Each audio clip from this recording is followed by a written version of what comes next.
દક્ષિણ ગુજરાતમાં અતિભારે વરસાદની આગાહી કરાઈ છે। હવામાન નિષ્ણાંત પરેશ ગોસ્વામી આગાહી કરી છે। આજથી 30 તારીખ સુધીમાં અતિભારે વરસાદની શક્યતા વ્યક્ત કરાઈ છે। રાજ્યના અન્ય ભાગમાં પણ પડી શકે છે ગાજવીજ સાથે વરસાદ।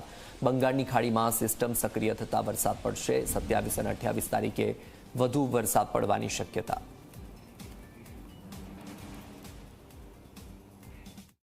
ઓલ ઓવર ગુજરાतની અંદર જે વરસાદ પડવાનો છે તેમાં સૌથી વધારે વરસાદ છે દક્ષિણ ગુજરાતમાં નોંધાય તેવી શક્યતાઓ છે।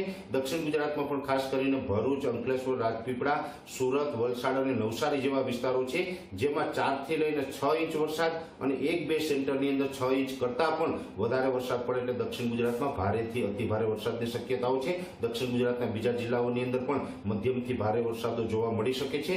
જે મધ્ય ગુજરાતના જે ભાગો છે જેમાં ખાસ કરીને અમદાવાદ, ગાંધીનગર, આણંદ, નડિયાદ, ખેડા, કપડવંજ જેવા વિસ્તારોની અંદર આવનારા 4-5 દિવસ સુધી એટલે કે 24 થી 30 સપ્ટેમ્બર વચ્ચેનું જે સેશન છે દરમિયાન હળવાથી મધ્યમ ઝાપટાઓ જોવા મળશે।